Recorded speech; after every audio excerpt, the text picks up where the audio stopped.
the majority of their guys who played in that league game on Saturday against Phoenix Rising.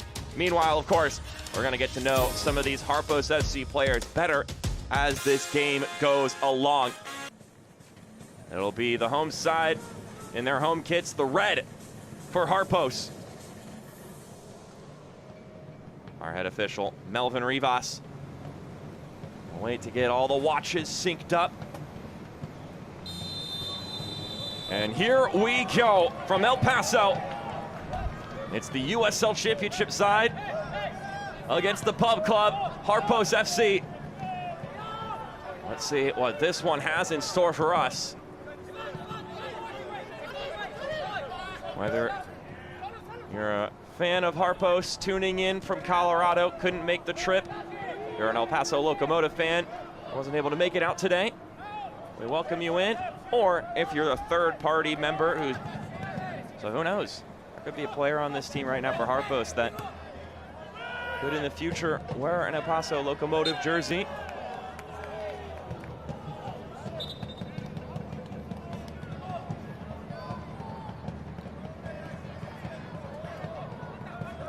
Now they'll see if they're gonna enjoy some possession here, the away side. They're able to compete in the 2015 and 2016 Open Cups. Would have competed in the 2020 Open Cup had it happened, but you all know what happened in 2020. They're able to win a game both 2015 and 2016 in the opening rounds. So this isn't just a side that makes it, but been able to collect a victory or two.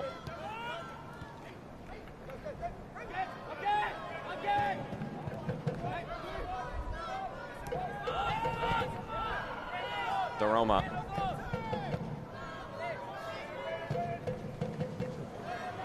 Plays that one, and Romero's going to have to track it down. Brian Romero, one of the few changes in the starting lineup in comparison to Saturday's game for El Paso Locomotive, as this one's rocketed inside, and the home team scores. Beto Avila sneaks it by the keeper.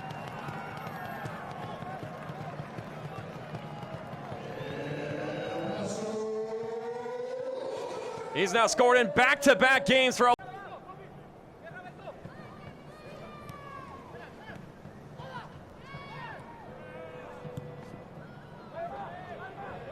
They're back up the pitch, and they will continue to press on here.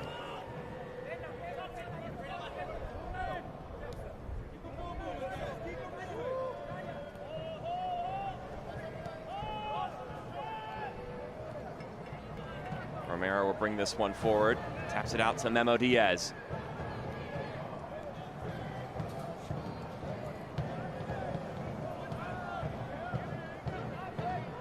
DeRoma rolls it ahead to Moshoban.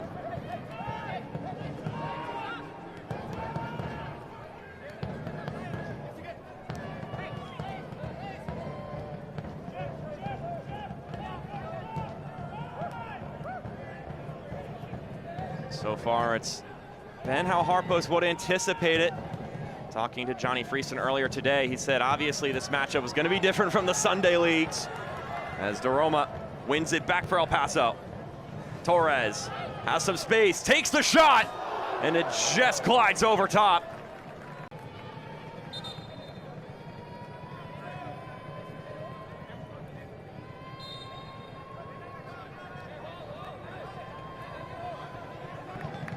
As I was saying earlier, El Paso different from the Sunday league for sure, or going up against El Paso. Friesen saying, obviously in the Sunday leagues, we can assert ourselves and play our style, but it won't be the same when we're going up against a pro side. So we're going to need to be organized on the defensive end. But given that being the circumstance, he said, we've never shirked a challenge. And then he said, it's Joes versus Bros. And I mean, that's just a great way to put it.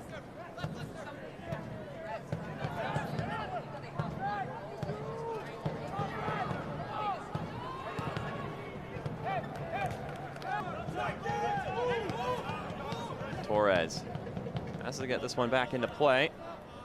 Throws it into a sea of red, and then a fouling effort Results in a free kick. DeRoma, what about quickly taking it? And Carter's looking to operate in that half space in front of the back line of Harpos. I like that they're stepping aggressively in there. Maybe you don't want to commit the foul necessarily, but they're not letting them get turned and face forward. A lot of hacking at the ball here. And a free kick for El Paso. Not a bad spot to be taking on. And right here, just looking to break the lines, trying to play through a lot of defenders from Harpos, trying to dispossess, but easier said than done. But just playing from the ground, it's an easy call for the referee for the set piece. So now we wait to see who's going to be the one to potentially have a rip it goal from here. Certainly not out of the realm of possibilities.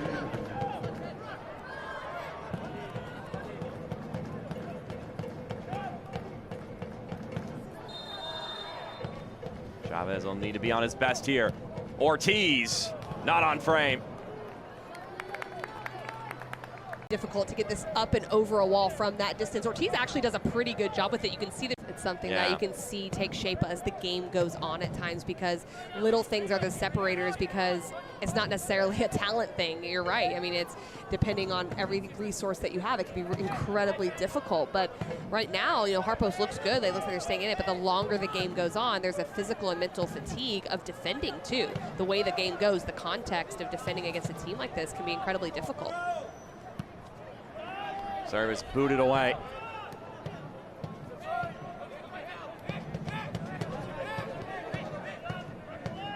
As El Paso Locomotive continue to ask questions, gives them more and more of a likeliness to find an answer here, or at least another answer, having already found the back of the net once.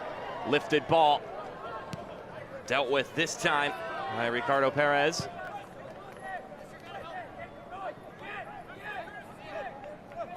Torres, another service. That left boot of his has been busy today, serving in those crosses. Well, there's been quite a few services from that outside channel from both sides, but Torres has done extremely well. And what I like about this ball, it forces the defense to face their own goal. That's what's so incredibly difficult. Instead of looking to go inline every time where you get a lot of bodies retreating towards the penalty area, that early service really can throw them off and be dangerous.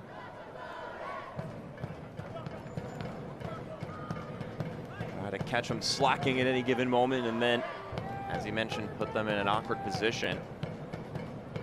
Another corner kick, though. Torres finds DeRoma. Now the service from Diaz. Great save! Joel Chavez with the quick reaction. These are moments that matter in games like this that are tight, because that would break it wide open. Some good possession play from El Paso, the ball to the back post, and it's this header across. It's a powerful header, but still a great save. Daniel Carter with the header. Joel Chavez able to knock it down, but they break through here on the corner kick. Brian Romero, the 22-year-old, tucks it in the bottom left corner.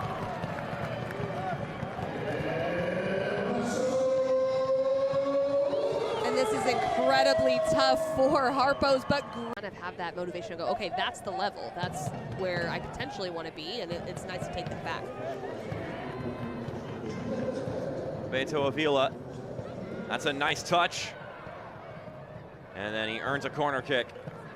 He's able to shake by one defender, open up a window of opportunity. And yet another corner kick for the home team.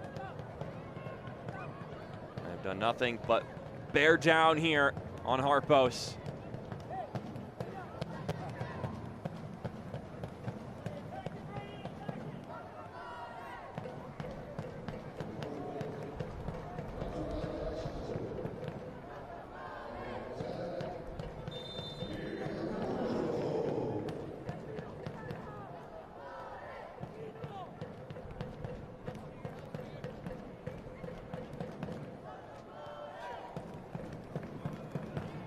They're able to score their second goal off a corner kick.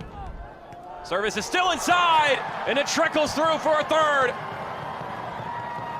And make it a first half brace for Brian Romero. the youngster, enjoying himself this Wednesday evening. Well, this is what good teams do. They take advantage in all different facets of the game. They have the ball retention piece. They're able to keep possession, but they also take... From Garden Grove, California, Brian Romero. He's enjoyed this first half, and so have the whole of El Paso Locomotive. They've conquered for 45-plus minutes. 3-0 your scoreline. The question is, what does that look like? Does that mean trying to continue to play the way you've been playing, or does that mean, all right, we're going to get more aggressive now because we're not going to go out without? Not about that Route 1 soccer as they make their first change. Juan Araki subs in. Patrick Allen makes his exit.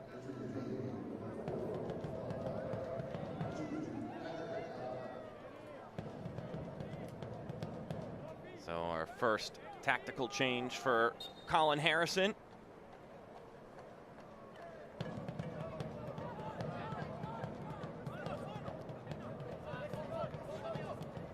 You're allowed 7 players on your bench. They only had 6 Harpos, but part of that's got to be because, as we'll hold that thought for just a moment, dished away by Hale of a corner kick. But just in this past week, they've had a couple of significant injuries that can't make excuses about it, but I mean, it's pretty unfortunate right before this huge game for your season.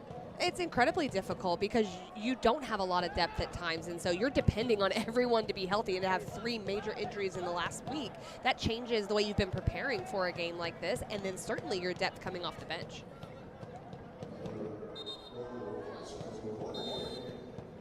This is a game that surely they've been preparing for quite a while. It's not just another game on the weekend, as that one's parried inside and an own goal. Deflects off the chest, and El Paso Locomotive opened their scoring account for the second half. And when you're a team that's coming up against a team like El Paso, you need things to go your way. For 3 corner kicks. Number 2 on Saturday, and that wasn't enough to get the victory, but a 4-0 victory or 4-0 lead certainly lends itself to them thinking they're going to get the victory here, and they're looking for their first ever Open Cup win, having lost in every other edition of the Open Cup in their first match. These past 2 years having been bested by USL League 1 side Union Omaha. Last year at Warner Park, which is where the Owls play. Went all the way to penalties, a 0-0 game, and at that point, I mean, you go to pens and you're asking for that the great to equalizer. maybe happen. Yeah, exactly. You just do not know what's going to happen when it gets to that point. This is the first time, though, in their history that they're playing against a non-USL League 1 side. So, looking to take advantage and get that first dub against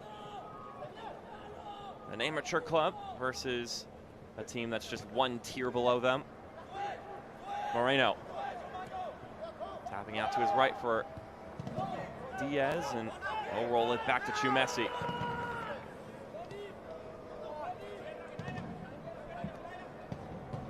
Moreno sends in the cross, falls down, ripped towards goal. That one had some heat behind it. Gabby Torres ripping it on frame.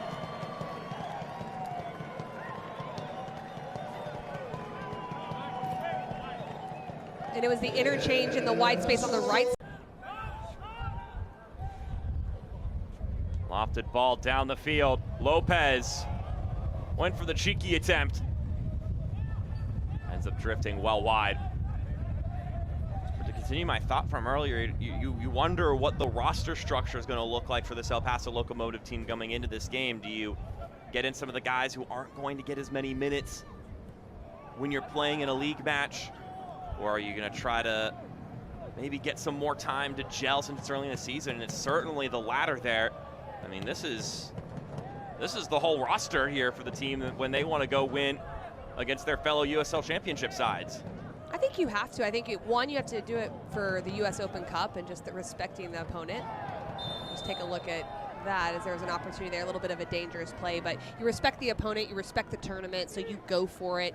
And, you know, having a little bit of gap in playing, but also with them starting with 2 draws and having some question marks on the defending piece, I think you also have to think about how you solidify your roster and get everyone gelling together. So we take a look at this last one. Ball was played in, and it's Lister again. Has to be a little bit careful because he's on the yellow card already, so they don't want it to go from bad to worse with him potentially picking up a second yellow. I think that respect piece is also really big. Not every single team affords that, and I think that says a lot about El Paso, that they are trotting out pretty much their A team here to go up against Harpos, because on the flip side, if you're Harpos, you want to go up against the big dogs of the team you're playing against. It's pretty interesting because El Paso does have a sooner game than most teams as well coming up this weekend. Some people have 10 days off, and they may be the professional team and have more time to rest, but they've done it where, hey, let's play our lineup, let's get some early goals, and then we can start to trickle people in from there. Moreno. Torres able to track that one down. Gabby Torres chips it up, and the scissored volley attempt won't go through, and it does leave your body kind of exposed. He's slow to get up. I was going for the spectacular there.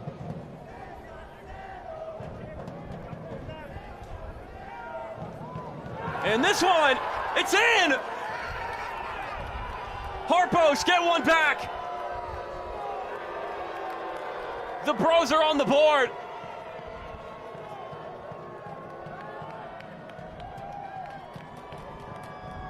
Batista Buer to play against a second division club.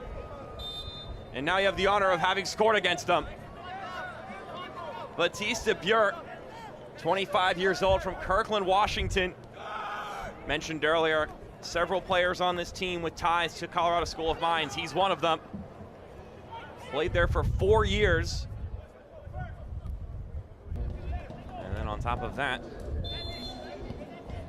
Diaz is out, and Jake Fainer subs in for Harpos. That one headed back down. This time, the center back able to keep that one from trickling through. Once again, Curtis Hale putting himself in the right spot and making the right play. It's a really heads-up play from Hale again, just covering in behind Chavez in that moment. Really good from him, because that one looked like it was actually going towards that back post area.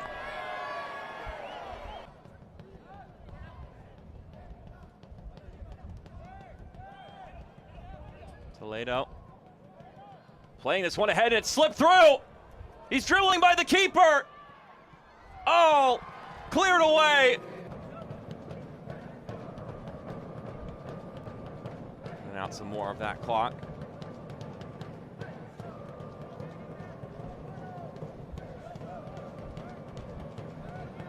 Calvillo connecting with Romero. Good to see that he's looking to be moving just fine after the contact he had earlier.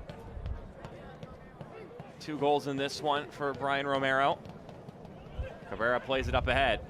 Lopez goes down. Cabrera continues the run. Now Moreno fires. It dings the crossbar. Do I go with the run, or do I go with the player on the ball? Moreno's on the ball. Cabrera keeps going. There's just that little bit of hesitation from Whittle, and Moreno takes advantage of it. At that 90-minute mark, we're going to get 2 more minutes tapped on. El Paso Locomotive in the 18 once again. This shot suffers a deflection. And in the 2025 edition, El Paso able to find their first Open Cup victory. 5-1 your final score between El Paso Locomotive and Harpos FC.